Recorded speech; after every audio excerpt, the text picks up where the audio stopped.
financial needs of a business go beyond tax and attest services.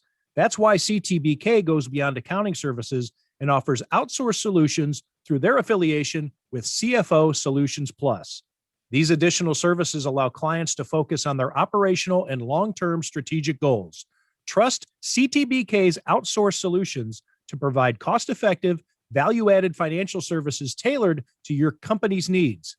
Call CTBK at 716-630-2400. Again, 716-630-2400. Or go to ctbk.com to learn more about CTBK's outsourced solutions. Welcome to another edition of Tim Graham and Friends, brought to you by CTBK, CPAs and Business Consultants. I'm Tim Graham of The Athletic, here with Jonah Bronstein of the New Bronstein Times. And later on in the podcast, we are going to have University at Buffalo basketball legend. I think even though he's only been gone a few years, I think you can call him a legend when he is the leading scorer for a team that went 2 straight years to the NCAA tournament. CJ Massinburg is going to join us, and he's going to talk to us about the basketball tournament as Blue Collar U, a team of mostly UB alums, makes it to the quarterfinals of this $1 million tournament. Pretty cool. A year after they've reached the semifinals in the first year, in fact, was just last year. They reached the semifinals. They come back again this year. So all time, Blue Collar U is 7-1 in this tournament, which features a slew of players of varying experiences, including the G League and I don't even want to start with the G League. There's NBA players on their team, former NBA players on the team that they're playing on Friday night. Guys from Villanova and Kentucky and Clemson and Pitt and UConn. And I mean, that's on the other team. So cool stuff, I think, for UB to be making it this far again. That game's going to be on ESPN Friday night at 7:00.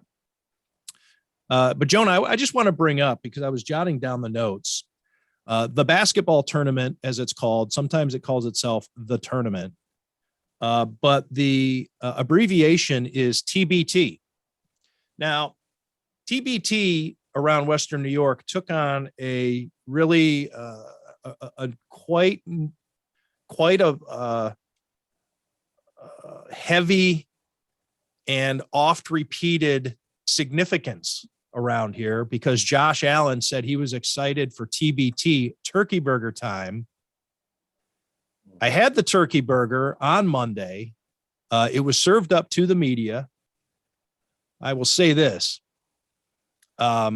We had our choice of turkey burgers and tacos. Everybody, of course, tried the turkey burger, which has been written about by the Buffalo News. TV stations have done deep dives. They've interviewed the chef at St. John Fisher University to talk to him about the secrets of this turkey burger. The consensus, maybe it was unanimous. I didn't talk to everybody, but we were talking amongst ourselves in the cafeteria there at St. John Fisher, thought it was okay. And I don't know that anybody went up for a second one. Pretty much anybody who went up for seconds got tacos. So I just want to throw out this idea. I'm sorry, I've been talking for a long time here, Jonah, but I want to play this all out, because I know how you are. You're going to have an opinion on this, and your wheels are spinning too, and you're going to have things to say. Everybody goes apeshit pretty much over anything that comes out of Josh Allen's mouth or any of the stars or on the goes team. into Josh Allen's mouth now. Right. The turkey burger. It's really kind of silly. And I get it. It's a stacked team with not a lot of position battles to talk about. A turkey burger is probably going to get you some clicks. It's going to get people to check it out. Ha ha, turkey burger. It's fun. Didn't you hear what Josh Allen said? Really not that funny to me. I mean, I'm sorry. It's just a turkey burger, and a mediocre turkey burger. I wonder if this is all a shtick where Josh Allen says, all right, I'm going to go out there, and at this press conference, I am going to say the most I'm going to praise or bring up the most insignificant, benign, piddly little thing. And I'm going to see if I can get people to go freaking bananas over it. And I think he's got a pretty high batting average over a turkey burger, which my official review is the turkey burger itself was pretty good. The bun was a chalky rock. And we were told that this is exactly how the players eat them or get them served. You had there was some mayo and a lettuce and tomato component to it. I think Josh Allen's just screwing with us. Well, see, I don't think that, because I did think I saw, and they were probably asked, but I think I saw Jordan Poyer and Micah Hyde and maybe a few other players mention that they like the turkey burgers. And I don't know how often you eat turkey burgers or how much of a turkey burger aficionado you are, but there's a wide variety and quality. You can have a turkey burger that's really dry and difficult to eat, and if you find a really good turkey burger because it's purportedly healthy, I don't know if I agree with that, but some people will think it's healthy and leaner. And a good turkey burger that gives you the same satisfaction as a hamburger, those are hard to find. So I believe Josh Allen's being genuine in that he likes eating the turkey burgers. I was, as you mentioned, I mean, it's kind of a common refrain on this podcast, but it was kind of wild how big of a media story it became that Josh Allen likes turkey burgers. And I understand that, the Bills are an excellent team and Josh Allen's the best and most important player on the team. But I long for the days when that was maybe like a note at the end of a notebook or one of 10 tiny little blog items that you. It was some outlets / journalists made that the most significant part of day one of training camp because it was unusual and Josh Allen's adorable. And look at what he said about the turkey burger. Isn't that great? Our Matt Beauvais did a whole feature special where he interviewed the He chef. sure did. Just went, full coverage on the turkey burgers. And to get back to your initial point, I don't think it should be called Turkey Burger Tuesday because there's already Taco Tuesday. It's TBT. It's Turkey Burger time. Oh, okay. Well, still. So which could be 7 days a week. Yeah. TBT is, Throwback Thursday. Maybe that's what I was thinking of. There's already several, like if you use that. The basketball tournament. Twitter, like if Josh Allen was trying to start TBT as a Turkey Burger time hashtag on Twitter, it wouldn't work. There's too many other TBTs. So he's going to have to figure out something else if he wants to get in the turkey burger promoting business. And I hope that I never have to hear about it again. I hope there was a moment in time, a first day of camp story when there wasn't much else to talk about. And this is just not a thing. Like, I hope that's not on the year-ending yearbook video, although I'm afraid it will be. I think we're going to see a lot of turkey burger memes as time goes along, especially when they go back to camp next year. Like, they're probably going to have to sell those turkey burgers now to the fans. People are going to want to eat them. Right. If they were to do those at Highmark Stadium, I'm sure they'd sell out. You could probably even charge a premium. And I don't think Josh Allen did this on purpose, but I think he will now lean into it. And if there's a turkey burger brand that wants to use his name, image, and likeness, I think he could become the turkey burger quarterback, the TBQB. I knew it was going to be a story. It's not a story for me. Of course, I work for the outlet, The Athletic, which did the infamous story about the hot dogs in the Montreal Canadiens press box, which is often ridiculed as over the top or not over, just like silly journalism. But as soon as I saw it, I said, this is going to be a thing. And it's the same reaction. It's the reason fans go to the airport. And it's like everybody's got and it's positive. I mean, there's no negativity to it. I'm just bemused. I guess I'm amused by it. I think it's a strange obsession with every little detail. Thing. Right.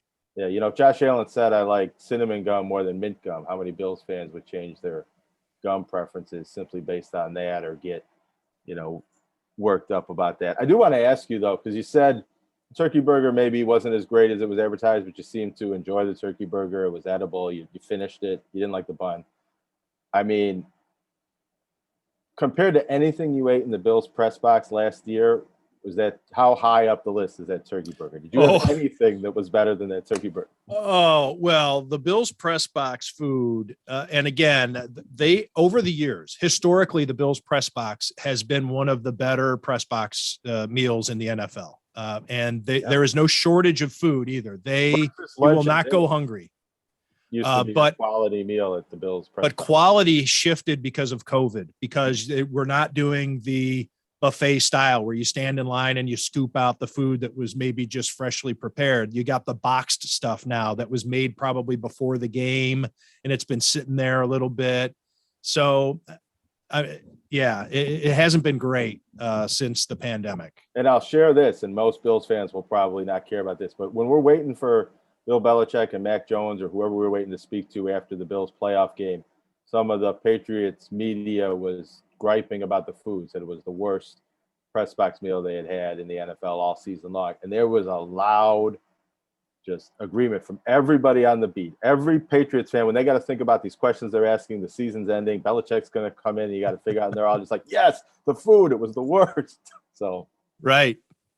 Well, because they know no matter what question they ask, it's just going to get grunted at. So there's no point even trying to formulate a question. I think everybody was just so hungry, or their stomach was in knots, that they couldn't even think about anything else because the meal was as disappointing as it was. And I thought, hey, this is how it is with COVID. But when I heard them saying that it was better elsewhere, and you travel to some of these stadiums, it kind of made me realize that we really had to stomach some awful dishes in the press box last year. And you don't have to feel sorry for us poor writers. By the end of the year, I just stopped eating there, and I was fine with that. But it was rough.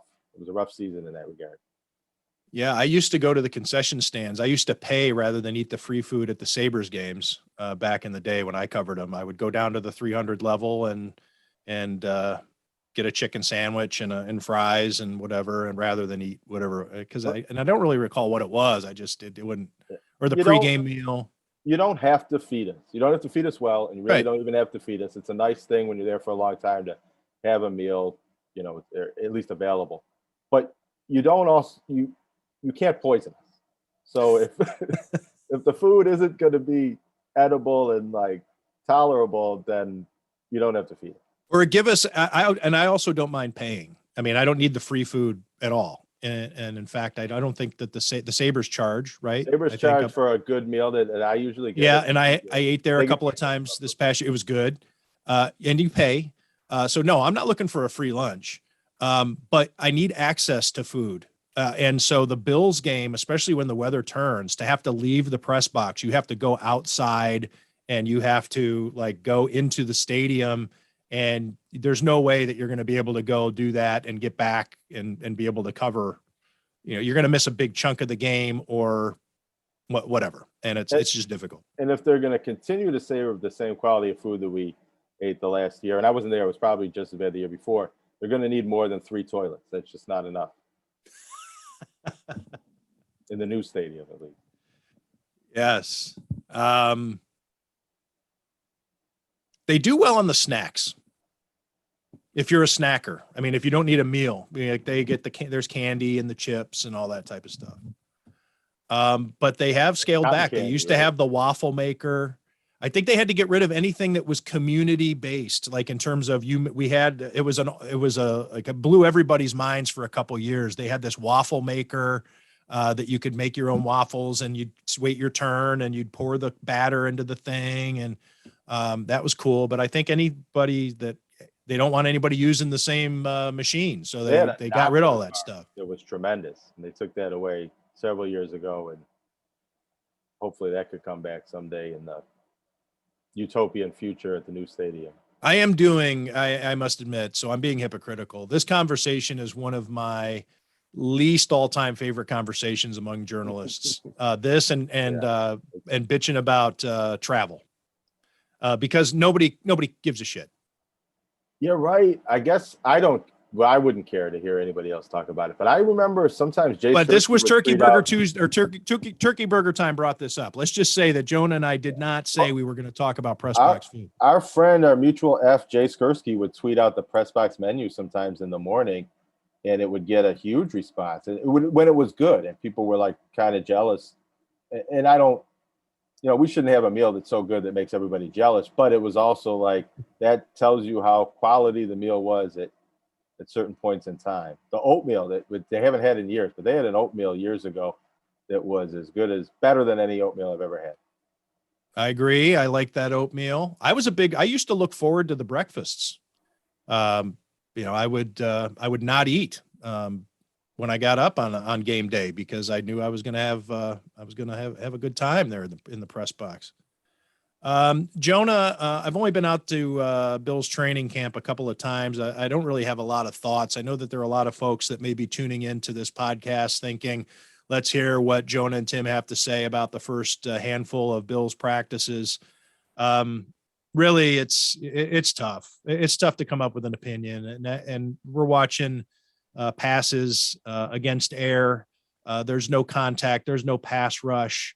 There's 3/4 speed. There's 1-on-1. There's 7-on-7. There's, it's just, yeah. I mean, you could take a look at a guy and say, wow, he's bigger than I thought, or wow, he's faster than I thought. But really, I don't, I'm just not big into giving my observations. And again, that's not a knock on anybody else who does it. It's a knock on me really not knowing what I've seen so far. I need a little more time. And, guys like Joe Biscaglia and Matt Perino and the folks over at the Buffalo News, they do the observations. Mark Gaughan, of course, is great at those.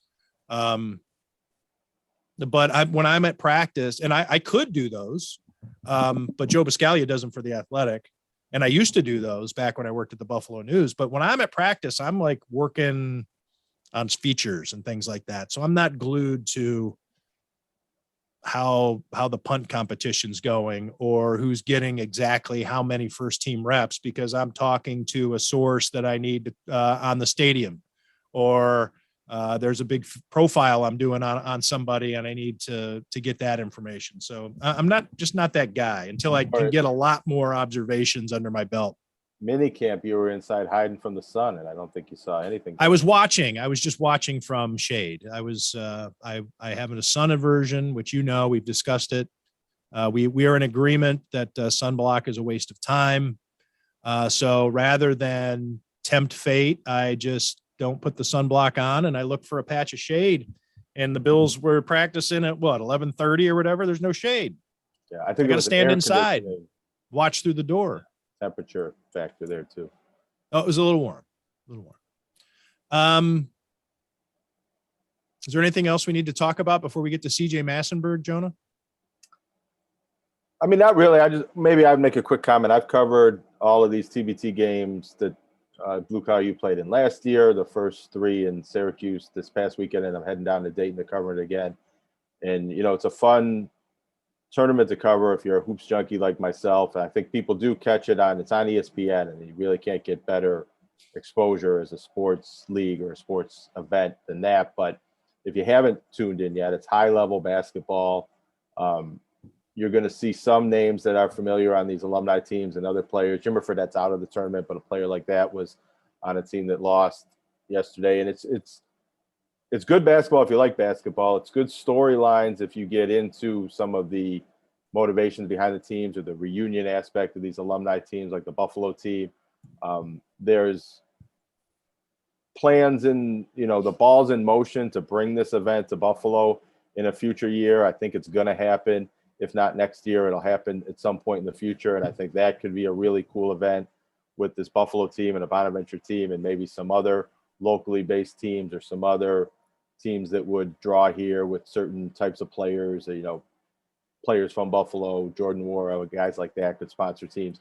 And so, I sound like I'm on the PR staff for the tournament, but I think it's a fun event to have in the middle of the summer when not a lot of other sports are playing. And, if you get to the NFL and the story of the day is who ate turkey for lunch, right. Real games with real stakes and some fun aspects, the way the game is played, the Elam ending that make it an interesting television product for a couple weeks in the summer. The real TBT. We're going to talk about that when we come back here on the Tim Graham and Friends podcast, brought to you by CTBK, CPAs and Business Consultants. CTBK is more than just a full-service accounting firm. They are one team with an innovative approach to accounting and rise to each new challenge with collaborative problem-solving skills. CTBK goes above and beyond by lending helping hands in the Buffalo and Niagara community through volunteer work and donations, and is partnered up with Victory Sports for 2020 and 2021 to keep kids in the community active. The professionals at CTBK are determined to help individuals and businesses succeed. Whether a large corporation, a small business, or somewhere in between, call CTBK at 716-630-2400. Again, 716-630-2400, and see what CTBK's one team approach can do for you. And we are joined by one of the greatest athletes in university at Buffalo history, regardless of sport. He has taken on a starring role even now that he's no longer playing with the Bulls. He has been a driving force for Blue Collar U in the basketball tournament that has been airing on ESPN, and Blue Collar U will be going up against Heartfire in the quarterfinals Friday night on ESPN. That's the main ESPN network. This tournament is no joke. Winner gets $1 million. CJ Massinburg, thanks for joining us. Thank you guys for having me. Good to be a part of it. CJ, I know that a lot of people want to make the comparison of the basketball tournament to the NCAA tournament because it's a one and done situation. There's a lot of drama. And of course, you know, it's a little different. You didn't grow up dreaming of playing in the basketball tournament. You grew up dreaming about playing in the NCAA tournament, which you got to do twice for UB. How would you describe this tournament in terms of the stakes? Because we're watching it here in the summer. It seems like it's kind of a laid back thing in general. You got them playing out at Rucker Park in New York City. You got this cool vibe going on, but you guys are not just, you guys are pumped up after a win. I mean, I can tell that this means a lot to you guys.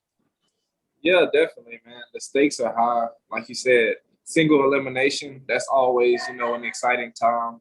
You know, even in the NBA, like a lot of people tune in to the playoffs, especially Game 7, because people love to watch a single elimination game and how hungry each team is to win, and it's do or die. The stakes are high in this tournament. You got to enjoy every win because of how difficult it is to win any basketball game at any level. So just to be out here doing it with my brothers and all of the UB alumni and the additions is special. But no, this tournament is very fun, man. Everybody want to win that $1 million. Everybody got situations, people that want to help out. And also the bragging rights, you know, to say that you won the tournament out of, I think, 64 teams. Like, you was the last one standing. Like, that's an amazing feeling. And, you know, to do it with the guys that you went to college with, and it's really special. I really enjoy this time being at TBT. I know Jonah hates this phrase. It is just for the sake, because people have a hard time thinking, what is a semifinal? What is a quarterfinal? This would be the Elite Eight that you're in. Jonah hates using Elite Eight for anything other than NCAA tournament, but you're down to the Elite Eight. After making the Final Four last year as a first-time entry, what has been the key to your success? Because this tournament's been around for a few years. You guys assemble last year, make a deep run. And you're now here in the quarterfinals, getting ready to take another shot. I would say first, just the talent that we have coming out of UB. You know, it's a mid-major school, but we had a lot of talented guys come through. And I'll say the biggest advantage that we have is the camaraderie that we have as a team. We all play together. We play unselfish. We move the ball. That's the kind of basketball we played at Buffalo. And as soon as we got here to Blue Collar U, everybody just walked right into that same role that they had at UB, and that formula was successful there and it's successful here. So, but yeah, I would say the experience that we had last year making it to the Final Four, we came in confident. We knew what we could do. It's exciting to make it to Dayton, but we kind of would have been disappointed if we didn't make it, you know, considering the expectations that we have for ourselves. But now we're here now, man. Elite Eight. I like the verbiage. It sounds cool. Elite Eight is nice. But man, 3 more games and man, we can make history. So I'm excited. This tournament is really fun. CJ, how would you rate the level of competition, the quality of players in this tournament, and especially down to the final 8 in the tournament, the final 8 teams, having played this past year in France and 2 years in the G League and the NBA Summer League? You know, how would you talk about the players that you're competing with and against in this tournament? Yeah, this tournament has a lot of good players. from being overseas, it's really just, you know, the guys from over there back here together with their alumni teams or whichever team they choose to play for. So the competition is great. The games get harder and harder the more you win, just like with any tournament. But this Elite Eight got some nice squads too, and it's a lot of nice squads that have been kicked out already, been knocked out. A lot of number one seeds. This Elam ending gets it turns into an all-out war out there. The competition is nice, and I think it's a good idea. Whoever came up with this tournament, props to them. 4 years ago or 3 years ago, when your career ended at UB, in how much did you envision? How could you have envisioned being able to be back together with your teammates and even some players that you didn't play with in college and representing Buffalo again, the way you guys are these past 2 summers? That's the thing. Like once you graduate from college, like it's such a bittersweet moment because yes, you're taking the next step in life. Yes, you're furthering your career, but you think like you won't ever play with these guys again. I didn't think that I would play with Nick Perkins, Devontae Jordan, Dante Carruthers. I didn't think that I was going to play with those guys again. And when Coach B hit our line and said, hey, what do you guys think about the TBT team? We was all for it because we just love to play together. So just it's really an unreal feeling. Like whether we win it all or not, like we create memories for a lifetime, and you really can't beat that. And if we win, that'll just be the icing on the cake. So nah. If you do win with your share of the money, how much of that's going to go towards diapers? I think he good on the diapers. We had a baby shower, and they sent a truckload of diapers, so he good right now. You're not good on diapers, man. You're never good on diapers. You think you're good on diapers. That truck's going to get empty real quick. Yeah, I see. I'm a first-time father, so I got a lot to learn. But yeah, I would say a little portion would go towards diapers, but I definitely want to get him a little stock portfolio going. So I think most of that money will go to that.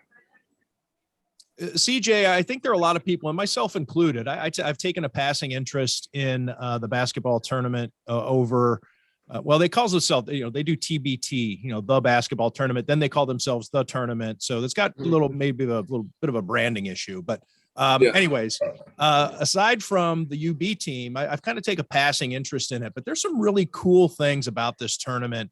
Of course, there's kind of a blending of the international rules and the NBA/NCAA rules. They have the Elam ending, which is cool, where there's a targeted score, so that way you don't have teams stalling out in boring last half 5 or 6 minutes of the game. Is there anything about the game that was particularly fascinating for you to learn or to get used to?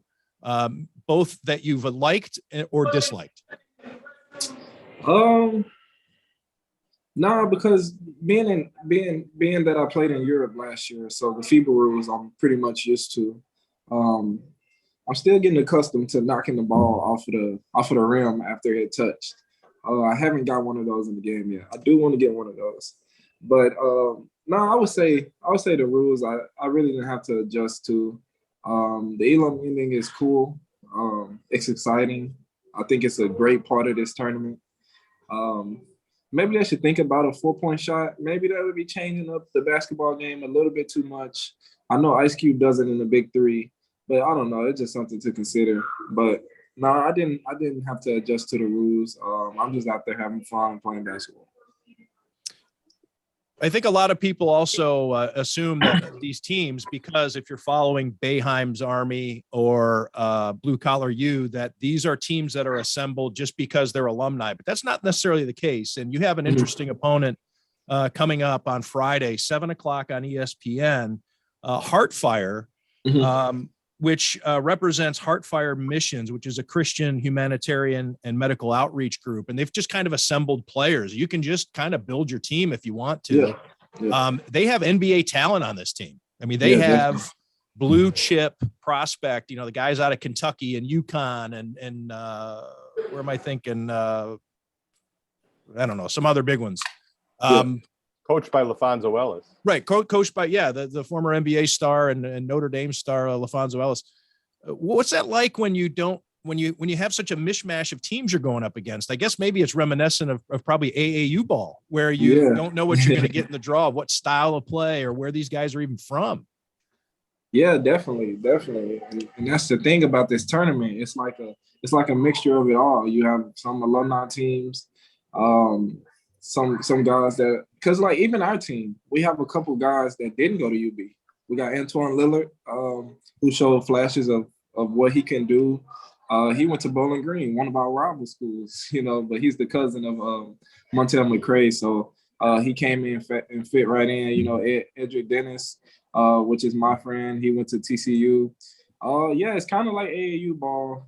But the thing is, the most dangerous teams, in my opinion, are the ones who have that togetherness. You can put together a team full of just elite level talent. But if they don't have that chemistry, if they don't have that togetherness, it can hurt them in the end. But you still got to be careful because they are putting together a group full of elite guys. So there's alumni teams in this tournament that might only have 5 or 6 players from the school they represent, or don't have all of the big name players that you might expect to see when you turn on the TV and see some of these teams. How are you and your group able to get really, it seems like every player that you wanted to have on this team has said yes both the past 2 seasons. Yeah. That just shows that how much we truly care about, the family and the pride that we built at UB. I'm pretty sure that guys got offers to, play for other teams. But we all wanted to stay together. No matter, it's bigger than that. We all just want to stay together and play for each other because we know this is the most fun that we're going to have playing basketball. Like, we all go to our respective teams, play a role. Some people might not like their situation. We might be in a foreign country or something like that, but this is true, genuine fun. And I think if you watch us play, you can genuinely see how much fun we're having.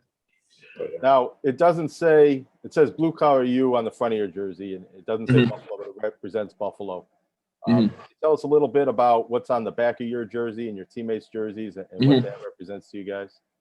Yeah. So on the back of our jerseys, we wanted to honor the victims of the Top Smash shooting this year. That whole situation was just a tragedy, and our hearts are out to the families and the community of the whole city of Buffalo. Because I was in the city this summer, not when it happened, but I've been in the city since it happened, and you can just tell, like, the community is grieving, and their hearts are just really heavy. So we wanted to honor them. And we're playing for it's bigger than us, so we're going to give it our all and honor them the right way. And I think a lot of teams in this tournament have a organization or a charity or things like that. And I don't want to get too sentimental about it, because when you're playing any game, when you're a competitor, as you are, you wouldn't get to where you are if you weren't an ultra competitor. There's an inner pride. There's all kinds of reasons. There's no shortage of inspiration within your life to get you where you are.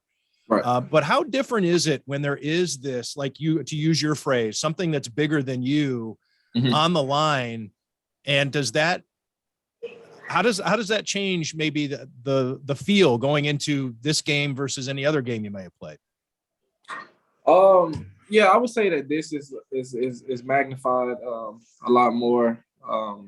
Yes, like you said, you have your own personal motivators and the things that inspire you, but just because it's just so fresh and just representing the community, because like things like this I never really seen and been a part of that city.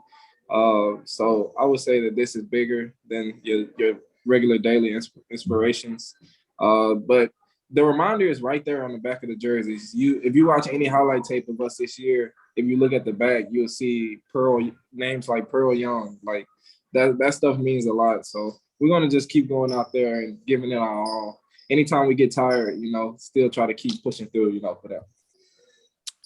What's the scouting report like for Friday? And well, I guess let me ask you the question this way. So for those who don't know, if you haven't been following closely along, Blue Collar U is kind of a blend of Alabama's coaching staff and UB coaching staff, and there's a lot of support. And I saw from Jonah's article, because he covered your last victory there in Central New York, that Jim Weitzel was there and Felicia Leggett Jack was there, and you had again this family mentality or this family vibe going on.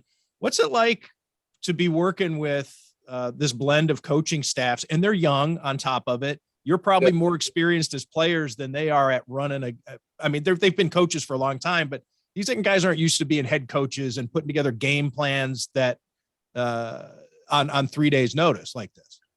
Yeah. Just credit to them. It doesn't really feel like a mix or a blend of the coaches, because at my time at UB, the guys that are coaching us now was all there. So it kind of feels like those old UB days. But the guys who we do have, Adam Bowman, Brian Hodgson, they did a lot of the video and scouting. So the only thing we're missing is Coach Oates. So it feels like the old days. Those guys are doing a great job with breaking down the film, breaking down the players, giving us a great game plan, drawing up plays. They doing an awesome job. You got one of my high school teammates on the bench at the end of the bench, Adam March. He's a UB basketball booster and a sponsor for this team. What have you learned about his basketball passion and knowledge, and kind of what's his role in this team in this 2 weeks you got here? Yeah, Adam for us is like a calming presence. He's always cool, calm, and collected. Anytime you talk to him, he always asks us, "Do we need anything?" He gets fired up on the bench when we're going on runs and stuff. He has his sons and his sons' friends around us to keep us kind of grounded. Those kids are really good kids, and it's a very humbling experience to be around them and how they look up to us after each game. They're asking us for autographs and stuff. So Adam is huge. I really appreciate him for his contributions to the Blue Collar U program, and we look forward to hanging out with him every year. We spoke about this a little bit last summer, and I did some reporting. What do you think about the potential of playing the TBT in Buffalo, and what would it mean to you and your teammates if that were to happen next summer or one of these summers? That would be awesome. I would love to have the TBT to be in Buffalo. I think the city, the fans, they'll all get behind it. I'm kind of jealous watching teams like Aftershocks, seeing that crowd just go crazy on every game, seeing the Dayton team, seeing their fans having home court advantage. I want to play in front of the UB crowd. I think we should get it done. I think we should have the TBT in Buffalo, and we will sell out arenas, and it would be an awesome experience. I think it would be a perfect place to have it, because Buffalo shows up for these types of events. I think. I mean, we've never had. I mean, the TBT is still growing. It's still emerging, but it's a perfect place because Buffalo has this void of sports in the summer. Those Bills and the Big Four basketball team and the Sabres, everything overlaps too much. And then here you come with summer and you've got minor league baseball. I think a sporting event in Buffalo in the summer would draw really well. I mean, we see it with the Blue Jays coming to town, but I think there'd be a curiosity, there'd be an excitement. And there's also this willingness of Buffalo to show up for an event to show like, hey, we are real sports fans. And this seems like it'd be right in the wheelhouse. Yeah, definitely. Even before TBT started, a lot of Buffalo fans, they see me around the city. Hey, I can't wait for TBT this year. That's the thing. When we were at Buffalo, winning all those games, winning championships, making NCAA tournament runs, the city was behind us. They loved us. They didn't want us to graduate. They wanted us to stay there forever and keep playing. So if we was to have a TBT game, TBT site in Buffalo, they would definitely show up. They love us. Especially if you brought in the Syracuse team, if they're in the tournament next year, and Bonaventure has a team, and there might even be potentials for other locally based Buffalo, Rochester, or somewhere in New York State teams to add to the local interest. It's something, when we get the NCAA tournament in Buffalo, we never have local teams playing in the NCAA tournament in Buffalo. Right. It'd be a nice blend of that kind of experience. And Ohio's not that far away, and Ohio seems to have a big representation in these tournaments over the years of the various schools. And it's not too far away. That's MAC country. Maybe also a little Big Ten draw, and yeah, that could be kind of a prestigious little hub to gather. Definitely. And Buffalo has the best weather in the summertime. It's maybe not beautiful. this year. You were complaining Dayton's probably a lot less humid than Buffalo these days, but yeah, it's a little raggedy right now. Yeah. CJ, I wanted to ask you what your thoughts are on UB's program and where things are going. I'm sure you're watching it closely, and the comings and goings.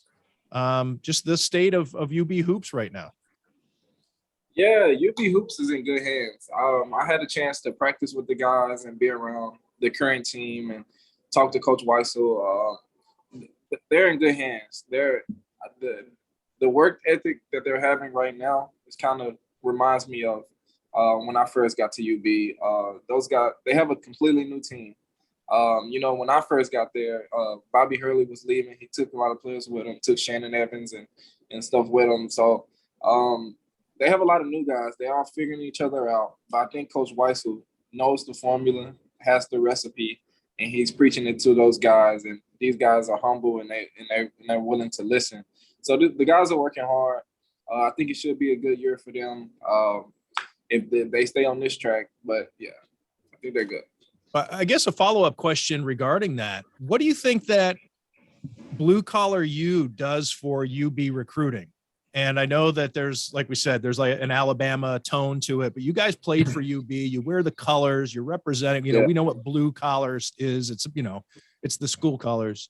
But what do you think it does for UB's image as a place where good basketball players end up?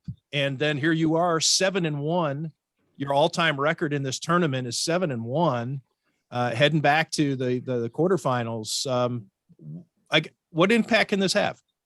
Yeah, I think it helps because just from being a guy who was recruiting in high school, anytime you're doing your research on the school, you want to see what players have been there and how they turned out.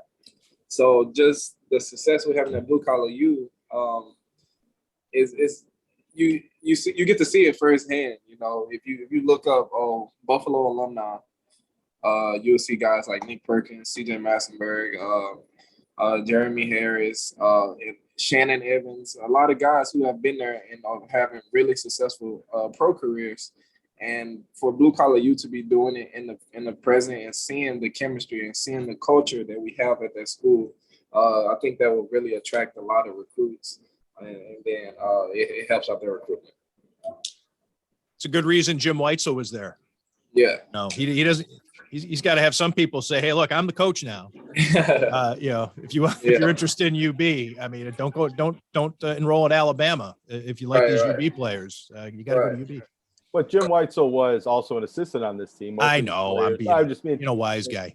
Seeing him interact with Adam Bauman and Brian Hodgson, and they were former coaches together, was kind of neat to see. And it was neat to see Felicia Leggett-Jack and her entire staff, which is mostly former UB assistants, all kind of together. And CJ had his family at the game as well. It was a nice mini reunion in Syracuse. Right. Well, CJ, I can't thank you enough for joining us. Is there anything else you want to mention that maybe we didn't ask you about regarding whether it be Friday's game or this tournament? No, just know that Friday's game, we're going to give it all we got. I think we have the experience now. We've been here before. We're not jumping. We're happy to be winning, but we're not jumping all around the place because we've been here before. So we're going to take that experience into Friday's game and just take it one game at a time. Now, E&J Brandy has given, I think, $10,000 for the best celebration. Do you guys have much plan to try to, do that? Yeah. Andrew Dennis is supposed to be our guy with that, with the celebrations and stuff. So I got to get on him, see what he has up his sleeve. So we're going to try to win this 10K. Yeah, that's part of the tournament too, the tournament lore, and it's something that has been kind of adopted by the NCAA tournament. They get a little bit more into it, and I think that's probably a cool thing about the TBT and the different rules, and it opens people's minds, much like the XFL or the USFL does for football. It's a kind of a let's see what this is. Let's try it out, and it seems radical. But when they see people, whether it be the players, the fans, everybody having fun with it, then it's like, well, maybe we want to bring that into our league or into our division. But the NBA All-Star game picked up the Elam ending from this tournament, and that wouldn't have without that. Definitely, you can't be afraid to take risks, and I really respect that about TBT. You know, they would take the risk with adding new things. Like I appreciate how they got the slingshot. You get a extra $1,000 if you make the Elam ending bucket with your Pumas on. So I appreciate that from TBT. Keep it up. Keep being innovative. Keep making the tournament even better each year. 7:00 on Friday night. That's from Dayton, Ohio. And this game is on ESPN. That's the main channel. You think we're talking about something on the fringe? No, this is not ESPNU, ESPN3, ESPN the Ocho, ESPN Carrier Pigeon. No, this is ESPN, the main one. Yeah. And that's 7:00 Friday night. I know that the guys at Elmo's, because I was there for it, was hanging on every basket on Monday night. And then there's going to be a big watch party there on Friday. I'll be among it, I think. If there's a seat, I don't know. It seems like it's going to be packed, but the folks here are watching, and it's pretty cool tournament. And I can't thank you enough for joining us to talk about it, CJ. No, thank you guys. CJ Massinburg, one of the all-time greats at the University of Buffalo, and he'll be playing Friday night for Blue Collar U on ESPN, hopefully beyond, as Blue Collar U tries to win the $1 million.